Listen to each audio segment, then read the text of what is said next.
Goedemorgen iedereen, bonjour à toutes et tous.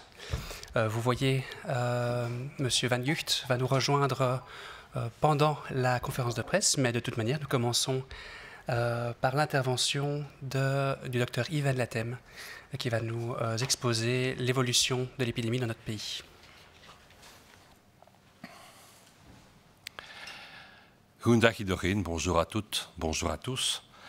Alors on continue sur le train des bonnes nouvelles comme nous l'avions depuis quelque temps. Les chiffres continuent à diminuer.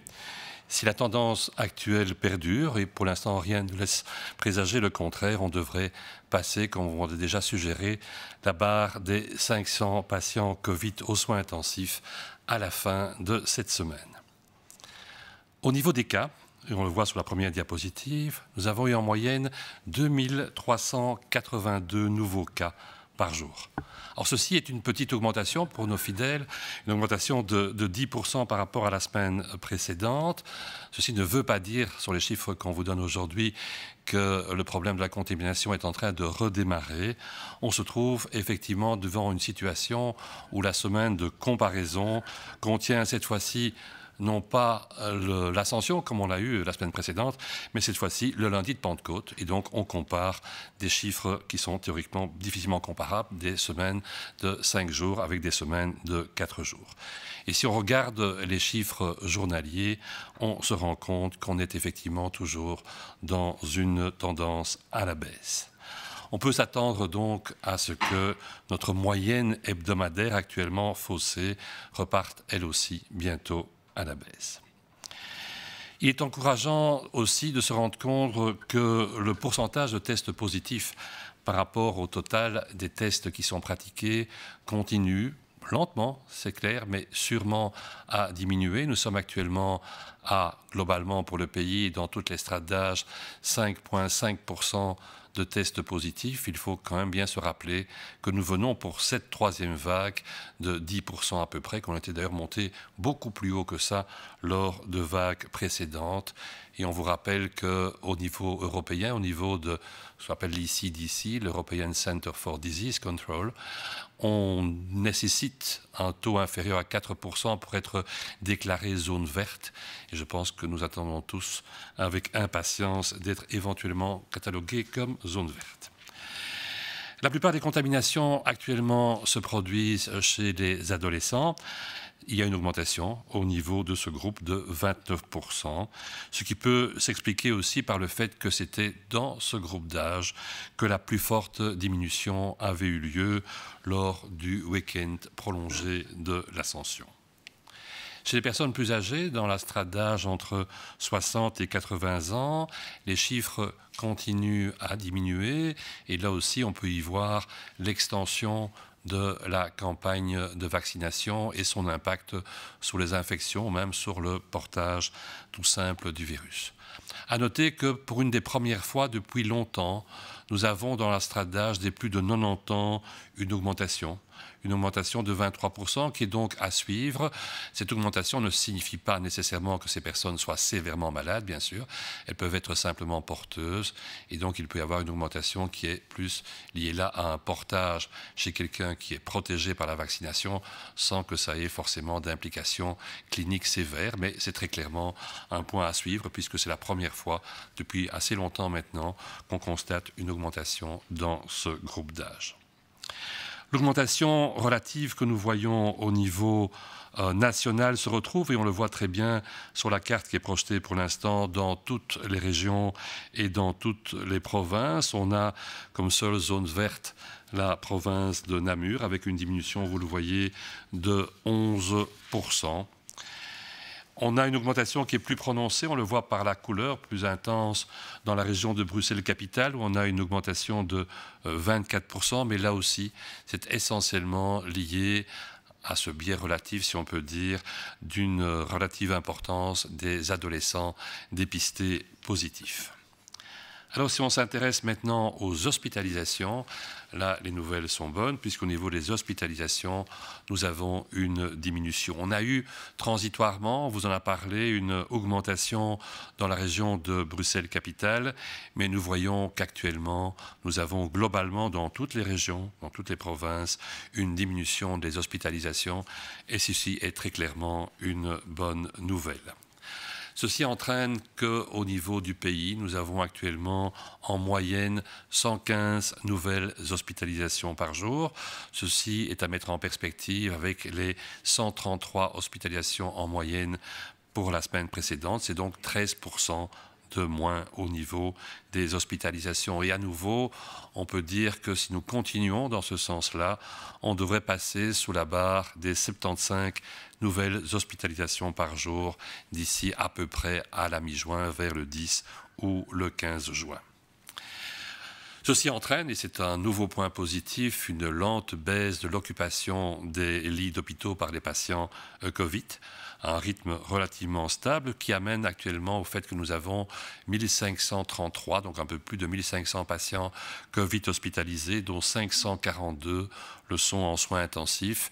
Ceci est une diminution respective de 17 et 12% par rapport à la semaine précédente.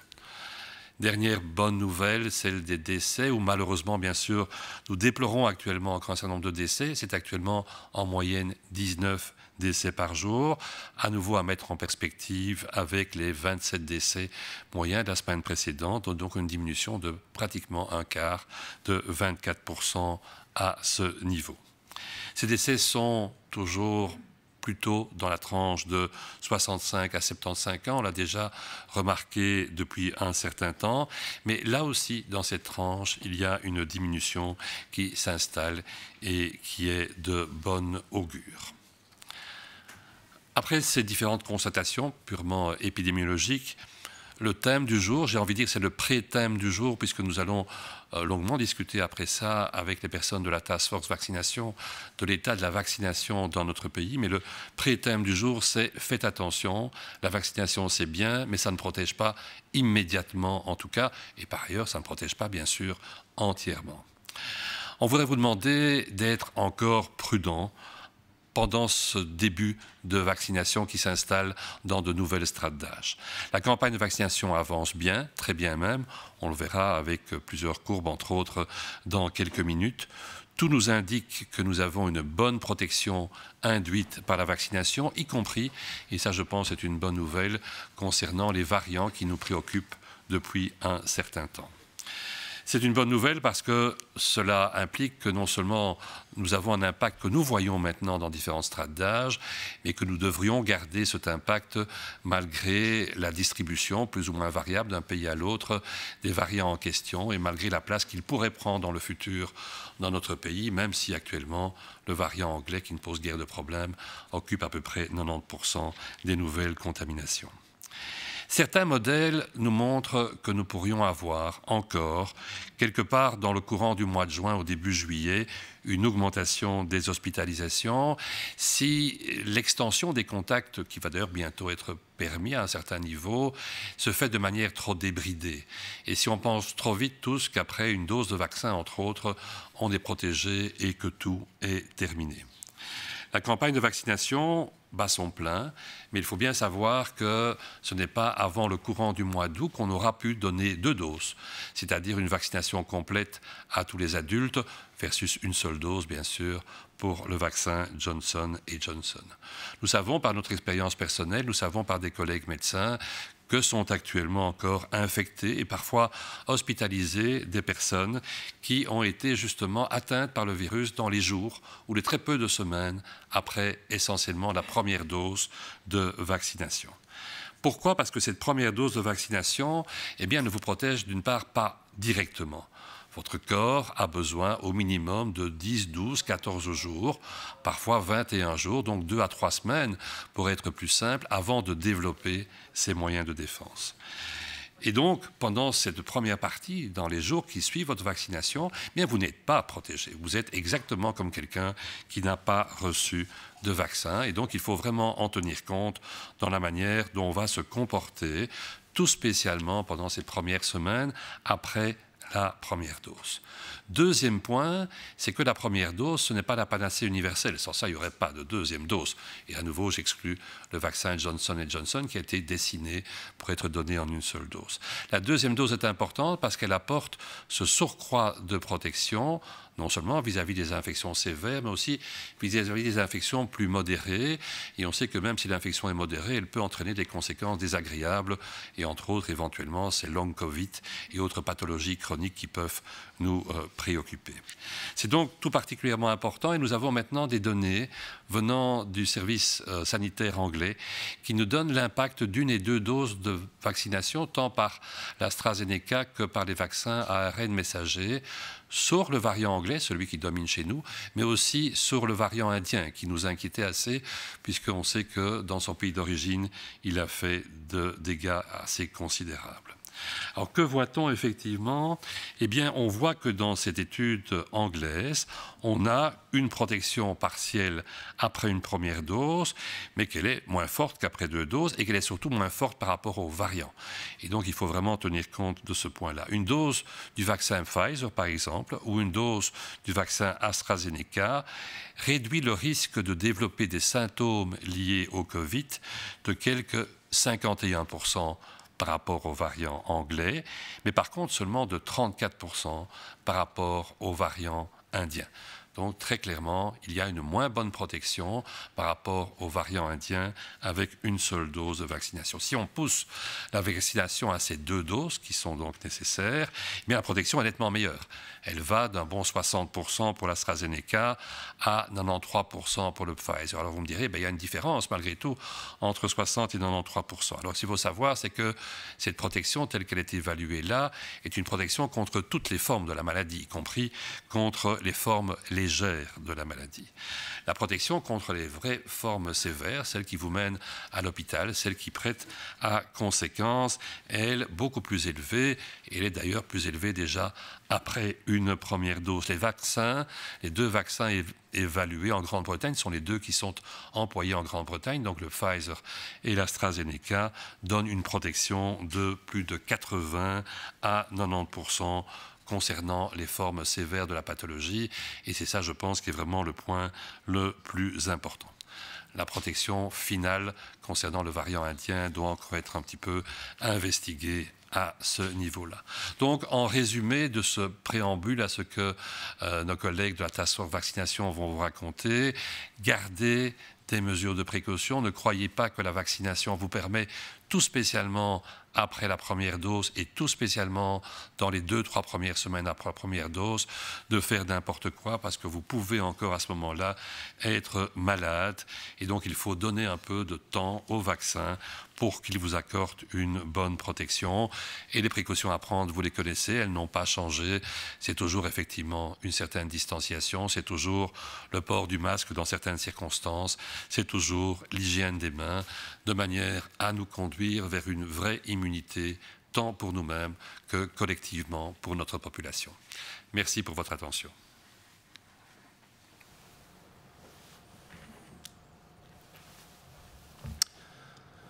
Goedemorgen iedereen, bonjour tout le monde. De coronacijfers blijven in de goede richting evolueren. De ziekenhuiscijfers gaan verder in dalende lijn. Het klopt dat de besmettingscijfers licht zijn gestegen, maar het gaat hier om weekgemiddelde. En we vergelijken nu een volledige week met een week waarin hemelvaart valt. Dat is een week waarin er ook minder getest werd. En dat verklaart voor een stuk de stijging in de weekgemiddelde die we nu zien. Als de huidige trends op intensieve zorgen aanhouden, dan kunnen we eind deze week minder dan 500 COVID-patiënten op intensieve zorgen hebben. De voorbije week werden er gemiddeld 2382 nieuwe besmettingen per dag vastgesteld. En dat is een toename van 10% op weekbasis. Zoals gezegd is deze toename een artefact omwille van het feit dat we een volledige werkweek vergelijken met een week waarin hemelvaart valt.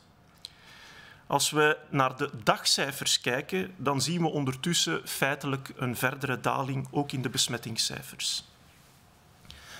Het valt dus ook te verwachten dat binnenkort het weekgemiddelde terug zal dalen. Pinkstermaandag zal echter opnieuw voor een vertekend beeld zorgen. We moeten de besmettingscijfers dus ook in de toekomst nog even met voorzichtigheid interpreteren. Het is wel bemoedigend om te mogen vaststellen dat het percentage positieve testen traag maar gestaag lijkt verder te dalen. Momenteel bedraagt het percentage positieve testen 5,5% en we komen van zo'n 10%. Het Europese CDC kleurt een land pas groen wanneer het percentage positieve testen lager is dan 4%. De meeste besmettingen worden momenteel nog steeds vastgesteld bij tieners. De besmettingen stijgen er op weekbasis met 29%. Wat ook kan verklaard worden door het feit dat we in de week van Hemelvaart ook daar de grootste daling hebben gezien. Omwille van een daling van het aantal testen tijdens de week van Hemelvaart. Bij personen tussen de 60 en de 80 jaar dalen de cijfers wel nog, en dat is goed nieuws. Bij de 90-plussers daarentegen zien we wel een relatieve toename met plus 23%, een toename die verdere aandacht verdient. De relatieve toename die we op het nationaal niveau zien we terug in zowat alle gewesten en provincies. Enkel in de provincie Namen is er nog een afname van min 11%.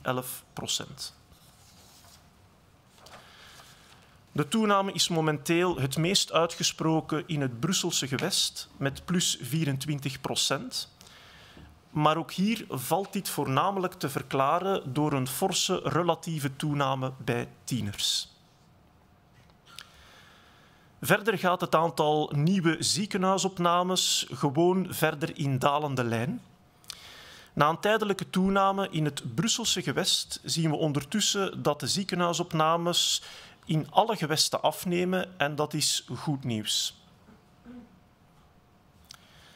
Over het ganse land gezien waren er de afgelopen week gemiddeld 115 nieuwe opnames per dag en dat is 13% minder dan de week ervoor. Als deze trend zich voortzet, kunnen we midden juni onder de 75 nieuwe opnames per dag uitkomen. Ook de totale ziekenhuisbezetting kent een verdere daling aan een relatief stabiel tempo. Momenteel liggen er 1533 patiënten met COVID in de Belgische ziekenhuizen, waarvan 542 op intensieve zorgen. En deze cijfers liggen respectievelijk 17% en 12% lager dan de week ervoor. Ook de overlijdens blijven verder dalen. Gemiddeld vielen er de afgelopen week 19 overlijdens per dag te betreuren. En dat is 24% minder op weekbasis. De meeste overlijdens vallen nog steeds in de leeftijdsgroep tussen de 65 en de 75 jaar, alhoewel ook hier nu een daling valt waar te nemen. En tenslotte zouden we nog een oproep willen lanceren tot voorzichtigheid na uw vaccinatie. Zoals u weet stoomt de vaccinatiecampagne goed door. Meer en meer mensen worden beschermd door het vaccin. En bovendien wijzen alle gegevens erop dat de vaccins een goede bescherming geven tegen alle gekende varianten. Dat is goed nieuws en het stelt ons gerust dat we stilletjes aan ook het ergste van deze pandemie achter ons kunnen laten. Zeker in ons werelddeel. We volgen momenteel de weg naar beneden, maar de vraag blijft natuurlijk nog of we onderweg nog een bobbel gaan tegenkomen. Sommige modellen voorspellen immers nog een opstoot van de ziekenhuisopnames indien het aantal contacten tussen mensen te snel stijgt in verhouding tot de uitrol van de vaccinatiecampagne. Vergeet niet dat deze vaccinatiecampagne nog steeds in volle gang is en bij volwassenen zal deze ten vroegste in de loop van augustus afgerond zijn. Dat wil zeggen 2 dosissen voor de meeste volwassenen, behalve dan voor het Janssen-vaccin, waar 1 dosis voldoende is. We horen jammer genoeg regelmatig van artsen dat mensen COVID krijgen kort na hun vaccinatie. En dit komt omdat de eerste dosis van het vaccin pas een bescherming geeft ten vroegste 2 tot 3 weken na de inspuiting. Dat wil zeggen dat wanneer u besmet wordt, tijdens die eerste 2 weken na de eerste inenting, u nog niet kan rekenen op een bescherming door het vaccin. Het is alsof u nog niet gevaccineerd bent. Uw afweer moet nog rijpen en heeft minstens 2 weken nodig om in paraatheid te komen. Blijf dus voorzichtig in die eerste weken na uw eerste inenting. Bovendien geldt ook voor de meeste vaccins, behalve dan het Janssen-vaccin, dat ze pas een optimale bescherming geven na de tweede dosis. En dit is in het bijzonder belangrijk voor de bescherming tegen afwijkende varianten. Denk maar aan de Zuid-Afrikaanse, maar ook de Indische variant. En dit wordt recent ook bevestigd door een studie van het Engelse Volksgezondheidsinstituut Public Health England. In deze studie vonden de Engelsen een uitstekende bescherming tegen zowel de Britse als de Indische variant na 2 dosissen van het Pfizer-BioNTech of van het AstraZeneca-vaccin. En dat is opnieuw goed nieuws. Na 1 dosis zagen ze reeds een gedeeltelijke bescherming, maar die was duidelijk minder sterk dan na 2 dosissen. En in het bijzonder tegen de Indische variant was de bescherming minder na 1 dosis. 1 dosis van het Pfizer-BioNTech-vaccin of 1 dosis van het AstraZeneca-vaccin verminderde de kans op het ontwikkelen van COVID-symptomen met zo'n 51% in het geval van de Britse variant. Tegen de Indische variant was de bescherming wat lager met 34% na 1 dosis, wel te verstaan. Wanneer we keken naar 2 dosissen, dan zagen we dat die bescherming een pak beter was, gaande van 60% voor AstraZeneca tot 93% voor Pfizer. We moeten er wel op wijzen dat het in deze studie ging om alle vormen van de ziekte, dus ook om milde symptomen. We weten dat als we kijken naar de ergste vorm van de ziekte, die gepaard gaat met ziekenhuisopname en jammer genoeg soms ook overlijden, dan is de bescherming sowieso een stuk hoger, ook na 1 dosis. Je kan stellen dat beide vaccins in dat geval reeds meer dan 80 tot 90% bescherming bieden tegen de erge vormen van de ziekte met ziekenhuisopname. Voor de Indische variant zijn er voorlopig nog onvoldoende gegevens om dit te kunnen berekenen. Maar we gaan ervan uit dat ook daar de bescherming waarschijnlijk goed zal zijn tegen de erge vorm van de ziekte. Samengevat kunnen we dus stellen dat alle vaccins goed werken, ook tegen afwijkende varianten, waaronder de Indische variant. Maar het is wel belangrijk om te onthouden dat u het vaccin tijd moet geven. Vermijd dus een besmetting in die eerste 2 tot 3 weken na de vaccinatie en geef het vaccin de kans om uw afweer te trainen. Beperk dus uw dichte contacten, spreek vooral buitenaf en hou afstand. Zo kan u een besmetting vermijden, ook in die eerste cruciale weken na de vaccinatie. Dank u voor uw aandacht.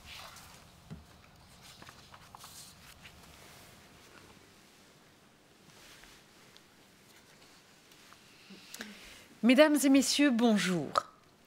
Ce mardi, nous avons franchi le cap des 6 millions de doses de vaccins administrées. La campagne de vaccination bat donc son plein et les citoyens sont toujours plus nombreux à y prendre part.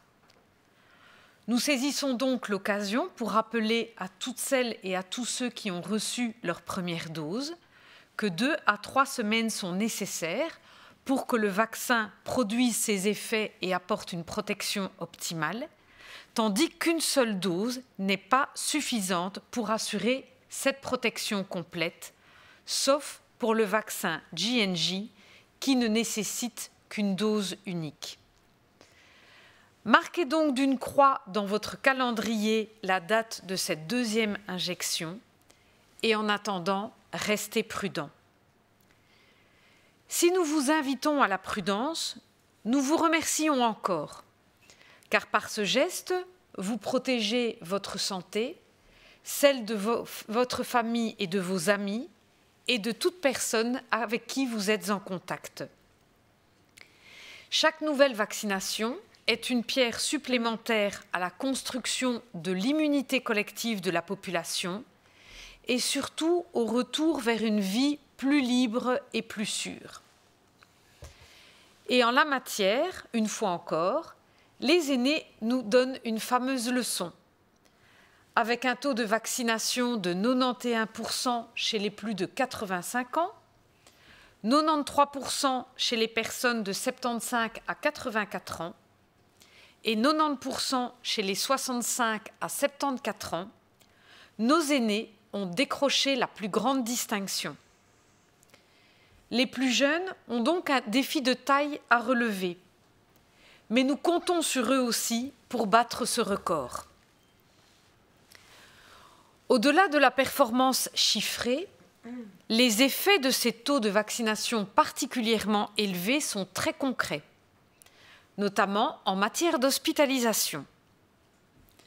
Ainsi, la campagne de vaccination à laquelle les plus de 65 ans ont eu un accès prioritaire contribue à faire chuter le nombre d'hospitalisations liées au Covid-19 chez les seniors. Si bien que pour la première fois depuis le début de la pandémie, exception faite de la dernière semaine de juillet 2020, ce sont désormais les personnes de 40 à 59 ans qui occupent le plus de lits d'hôpitaux pour cause de Covid-19. Parallèlement, l'hospitalisation des 20 à 39 ans tend à rejoindre et à dépasser celle des plus de 80 ans.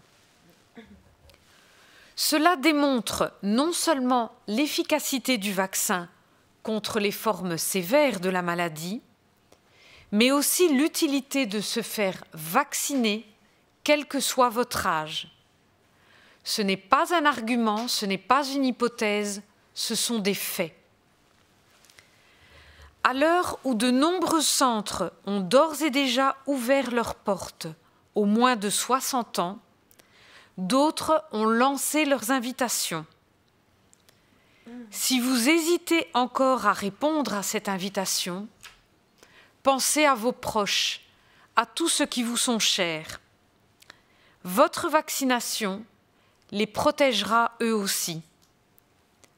Plus vite nous serons nombreux à être protégés, plus vite nous pourrons nous retrouver sans règles ni restrictions.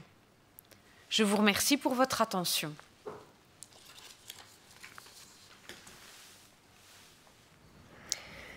Goedemorgen iedereen. Vandaag werden er in ons land al 6 miljoen vaccins toegediend. De vaccinatietrein dendert voort en steeds meer mensen zitten of springen erop. Blijf lang genoeg op die trein zitten totdat je genoeg beschermd bent. Want als je je eerste dosis hebt gekregen, duurt het 2 tot 3 weken voordat het vaccin zijn werk doet. 1 enkele dosis is ook onvoldoende voor een optimale bescherming. Behalve als je met het Johnson & Johnson-vaccin bent ingeënt. Want dan heb je maar 1 prik nodig. Ga dus zeker voor die tweede prik en blijf ondertussen voorzichtig. We willen ook alle gevaccineerden bedanken. Door je te laten vaccineren bescherm je niet alleen je eigen gezondheid, maar bescherm je ook die van je familie en vrienden en iedereen met wie je contact hebt.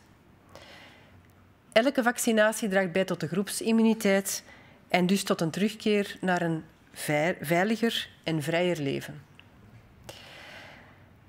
Onze oudere bevolking heeft ons al het goede voorbeeld gegeven.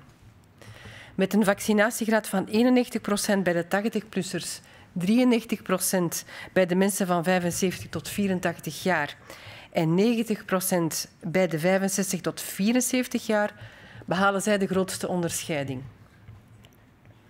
Een grote uitdaging voor de jongere mensen. En we hopen dat ze even goed zullen doen.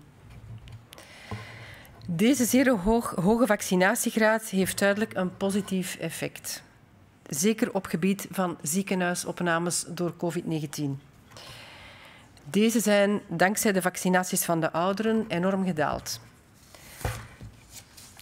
Voor het eerst sinds het begin van de pandemie, met uitzondering van de laatste week van juli van vorig jaar, liggen nu vooral mensen van 40 tot 59 jaar in het ziekenhuis door COVID-19. En door corona liggen er stilaan evenveel 20 tot 39-jarigen in het ziekenhuis als 80-plussers. Het toont niet alleen aan dat de vaccins werken tegen ernstige vormen van COVID-19, maar ook dat het voor iedereen nuttig is om je te laten vaccineren. Het maakt niet uit hoe oud je bent. Sommige vaccinatiecentra zijn al volop mensen onder de 65 aan het inenten. Anderen zijn deze groepen aan het uitnodigen. Als je nog aarzelt of je op de uitnodiging zal ingaan, denk dan ook aan je naasten. Ook voor hun veiligheid en die van ons allemaal is jouw vaccinatie essentieel. Want hoe eerder zoveel mogelijk mensen beschermd zijn, hoe eerder we elkaar opnieuw kunnen ontmoeten zonder regels en beperkingen. Ik dank u voor uw aandacht.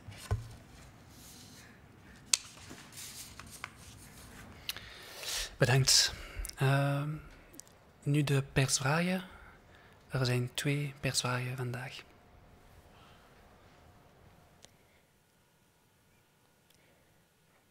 Is de stijging van het gemiddelde aantal nieuwe besmettingen gedurende de laatste 2 dagen te wijten aan de toename van het aantal testen? Ja, we hebben het eerder al uitgelegd dat als we de besmettingscijfers wat moeilijker te interpreteren zijn, omdat we nu een volledige werkweek vergelijken met een week waarin hemelvaart viel. Dus eigenlijk vergelijk je een week met 1 zondag met een week waarin 2 zondagen waren. Er is in die week van hemelvaart ook opmerkelijk minder getest geweest, zeker tijdens hemelvaartsdag zelf, ook in op de dag nadien. In de voorbije week is het aantal testen met ongeveer 13% gestegen. We vinden ook 10% meer besmettingen. Dus die besmettingscijfers moet je ook interpreteren in dat kader.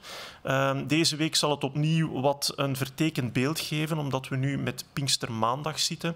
Dus we moeten goed opletten met de interpretatie van die cijfers.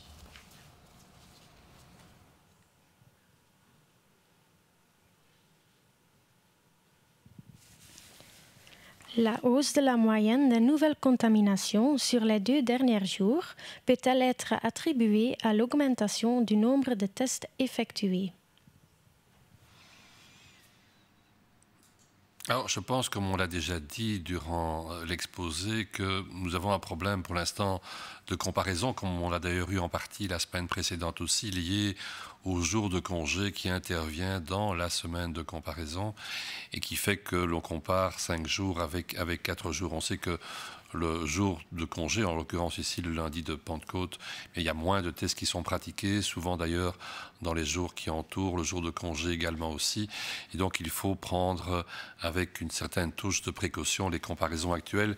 C'est la raison pour laquelle on a complété notre exposé en disant que globalement, si on regarde jour après jour, on a un trend effectivement de diminution et qu'il faut le prendre dans ce sens-là. Comment expliquer que la baisse du nombre de lits en soins intensifs semble s'éroder? Alors l'évolution des lits de soins intensifs a par moment évolué par palier. On l'a vu avec des zones pendant lesquelles, pendant plusieurs jours, on diminuait guère ou on augmentait de quelques lits après, suivi d'une diminution éventuellement importante de 10, 15 ou 20 lits. Il est difficile de savoir exactement ce qui se passe au jour le jour dans les différents soins intensifs. Il ne faut pas oublier qu'il y a toujours des entrées dans les soins intensifs, donc il n'y a pas des gens qui en sortent simplement régulièrement, mais que l'infection est toujours présente. Il y a toujours des entrées dans l'hôpital et des entrées dans les soins intensifs qui croisent les sorties en question. On l'a dit, pour l'instant, les personnes malades sont de plus en plus des gens relativement jeunes. Et on avait déjà signalé que la durée de séjour aux soins intensifs, elle était un petit peu en parallèle par rapport à l'âge des personnes et à leur état de santé préalable, en sachant qu'effectivement, de quelqu'un de plus jeune, avec moins d'autres pathologies, on peut s'attendre à ce qu'on va le voir séjourner un peu plus longtemps, en bonnes conditions, et si possible, possible en sortant sans qu'il y ait une issue fatale des soins intensifs en question. Et c'est probablement cette modulation entre une population plus jeune avec des séjours plus prolongés, des admissions qui persistent parce que, il faut bien le redire, le virus n'a pas disparu, qui explique un certain nombre de paliers et l'absence d'une diminution continue que l'on pourrait bien sûr espérer.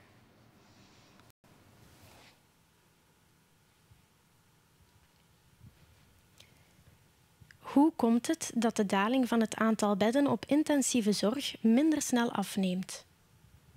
Wel, wat we momenteel toch al een tijdje zien is dat de bedden op intensieve zorg afnemen aan een vrij stabiel tempo. Dus we zien daar momenteel nog niet echt een grote vertraging in verschijnen, gelukkig.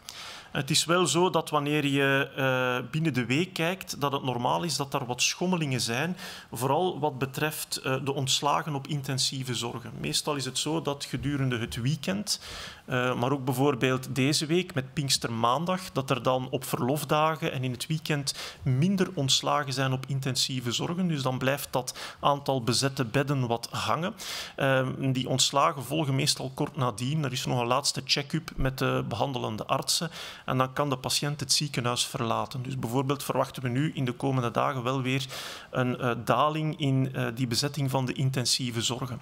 Neemt niet weg dat er nog altijd opnames zijn van mensen die intensieve zorgen nodig hebben, elke dag, een 30-tal per dag. We weten dat die patiënten ook een beetje jonger zijn geworden dan enkele maanden terug. Dat zij soms ook wat langer op intensieve zorgen kunnen blijven, omdat zij ook die behandeling beter kunnen verdragen dan iemand die heel fragiel en oud is. En dat maakt dat intensieve zorgen maar heel geleidelijk aan, of de bedden daar maar heel geleidelijk aan verminderen.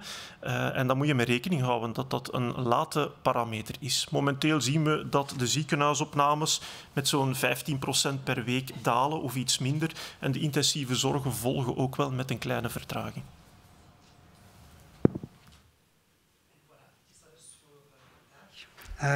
We danken jullie voor uw aandacht. Tot vrijdag voor de volgende persconferentie. Goede korte week.